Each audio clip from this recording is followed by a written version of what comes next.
निकम्मा अधिकारी था जो माननीय मुख्यमंत्री के निर्देश की अवहेलना करते हुए अनुमति वाली फाइल मंत्रालय तक भेजने का प्रयास किया। मैं चाहता हूं कि माननीय मुख्यमंत्री जी तत्काल प्रधानमंत्री को पत्र पुनः लिखें और जो देश में जो जीएम सीट की जो अप्रेजल कमेटी है उसका विरोध पुनः दर्ज करें। फिर नए तरीके से बदलाव की कोशिश कर रही हैं बहुराष्ट्रीय कंपनियां, ताकतवर लोग हैं, फिर वो नए तरीके से भारत के खेती में घुसना चाहते हैं, जिसका हम विरोध कर रहे हैं। और नमस्कार, आप न्यूज फाउंडेशन देख रहे हैं। मैं हूं आपके साथ वंदना। पूर्व कृषि मंत्री सुधाकर सिंह एक बार फिर से किसानों को लेकर उन्होंने आवाज उठाया है। साथ ही साथ उन्होंने बहुराष्ट्रीय कंपनियों के प्रति भी आवाज उठाई और जो अधिकारी उसमें संलिप्त हैं उनके प्रति भी उन्होंने मोर्चा खोला है। आपको छोड़े जाते हैं उनके पूरे बयानों के साथ कि क्या कुछ कहना है पूर्व कृषि मंत्री सुधाकर सिंह का। नवंबर उसका शुरुआत करने का समय है। मैं 5 दिन बाद 20-21 तारीख तक मैं विस्तृत रूप से बिहार से रिपोर्ट मंगा करके धान खरीद के सवाल पर अगर कोई बदलाव नहीं हुआ तो मैं आपके भी सामने, प्रेस के सामने भी मैं आपके सामने प्रस्तुत होऊंगा। और इस सवाल को लेकर अगर गड़बड़ी दिखेगा मुझे तो जिस तरह से मैं आंदोलन करने वाला आदमी हूं, मैं आंदोलन में भी दिखूंगा। अभी तक के आप जितने बयान मैंने देखे हैं, ये मेरा दूसरा प्रेस कॉन्फ्रेंस है दिल्ली में, पहला और दूसरा, क्योंकि ब्लॉक महत्व का विषय है। पूरी राष्ट्र की खेती चौपट होने वाली है, इसलिए मैं कहा कि नसबंदी की हुई बीज से देश की बांझ खेती करने का प्रयास है। क्योंकि मैं देशज भाषा में कहा कि बिहार के लोग समझ जाएंगे। दिल्ली में था, मैंने दूसरी बात कहा था, अंग्रेजी वाले शब्द हमने इस्तेमाल किया था। लेकिन इस सवाल को लेकर आएंगे और मैं तो मंच से बोलता हूँ, कोई सवाल पब्लिक मीटिंग में बोलता हूँ। पब्लिक मीटिंग आंदोलन ही होता है। हम एक उस पर भी बात करेंगे। निकम्मा अधिकारी था जो माननीय मुख्यमंत्री के निर्देश की अवहेलना करते हुए अनुमति वाली फाइल मंत्रालय तक भेजने का प्रयास किया। एक ये सवाल है।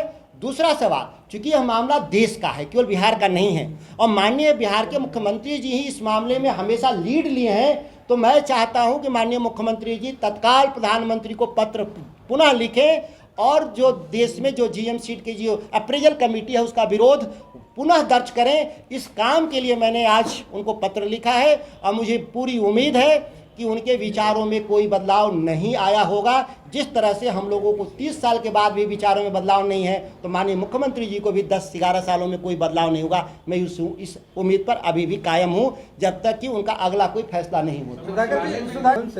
मैंने उनके बयान को नहीं सुना हूँ, ना अभी देखा हूँ, इसीलिए मैं कुछ उस पर कहने में अक्षम हूँ इस मामले में।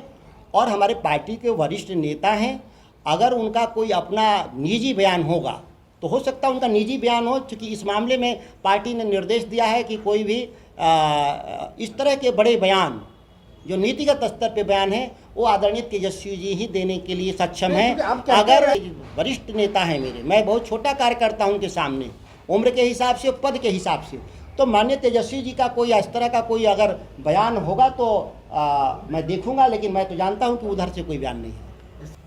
विषय यह है कि हम मुद्दे पर काम करने के लिए आए हैं, पद पर रहने के लिए नहीं।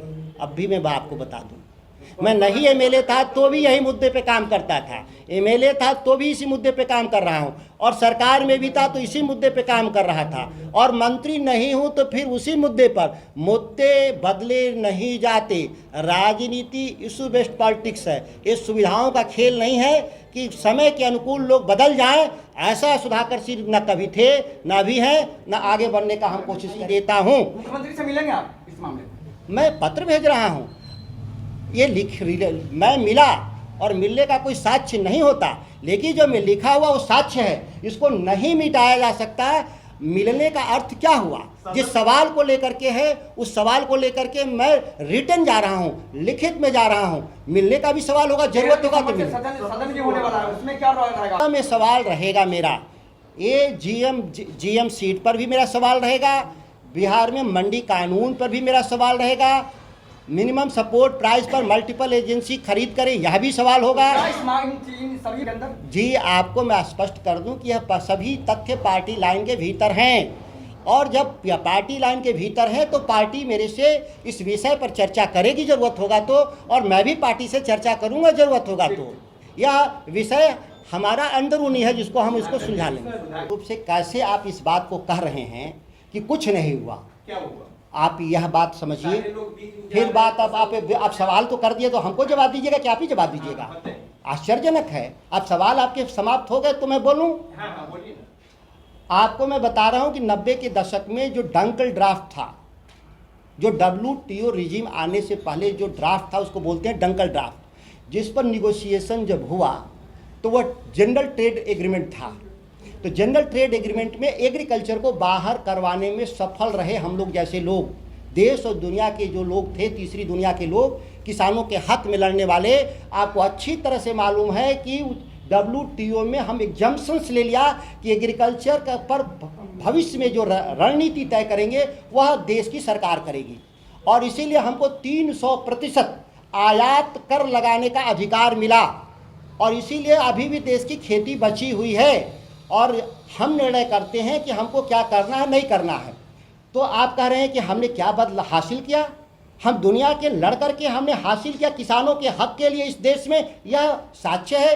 फिर नए तरीके से बदलाव की कोशिश कर रही हैं बहुराष्ट्रीय कंपनियां, ताकतवर लोग हैं, फिर वो नए तरीके से भारत के खेती में घुसना चाहते हैं, जिसका हम विरोध कर रहे हैं। और मैंने कहा कि देश की 80% जब आबादी किसानों की है तो पूरे विमर्श में, वो मीडिया का विमर्श हो, बौद्धिक वर्ग में हो, राजनीतिक क्षेत्र में, 80% विमर्श इसी पर होना चाहिए। लेकिन आप ठीक से स्टडी करिएगा तो मीडिया और इंटेलेक्चुअल क्लास में मुश्किल से 5% भी बहस नहीं हो रहा है। दुर्भाग्यपूर्ण है। 80% आबादी पर बहस कितना है? 5%, और 95% बहस है धर्म पर, संप्रदायवाद पर। इस पर बहस चल रहा है इस देश में, जो मुख्य विषय नहीं है। मुख्य विषय कैसे बन जाता है ये मीडिया के लोग बेहतर बंधु जानते हैं। हम जितनी मांगे करते हैं वो पूरी न होने की संभावना से मांगे समाप्त हो जाती हैं। इस राज्य के भीतर 10 लाख सरकारी नौकरी चाहिए, यह मुद्दा है हमारा। हम उन मुद्दों पे आगे बढ़ रहे हैं।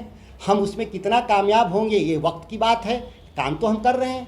ठीक उसी तरह से किसानों के सवाल पे राष्ट्रीय जनता दल का जो मुद्दा, उस पर हम काम कर रहे हैं। हम एक वक्त नहीं बता सकते कि कब हम कामयाब सुना आपने कि क्या कुछ कहा है। आपको बता दें कि जब से कृषि मंत्री पद से इस्तीफा दिए हैं सुधाकर सिंह, उसके बाद से काफ़ी एक्टिव मूड में आ गए हैं और लगातार किसानों के हित की वो आवाज़ उठा रहे हैं। हालांकि जब मीडियाकर्मी उनसे यह सवाल किया कि क्या आगे चल करके आप किसानों को लेकर के क्या कोई संगठन बनाने वाले हैं, इस विषय पर उन्होंने कोई जवाब नहीं दिया है। लेकिन आगे आने वाले भविष्य में किसानों को लेकर बड़ा मोर्चा जो है सुधाकर सिंह खोलने जा रहे हैं। इस खबर बस इतना ही। बने रहिए न्यूज़ नेशन के साथ। तब तक कि हमारे चैनल को सब्सक्राइब नहीं किए हैं तो कर लीजिए। धन्यवाद।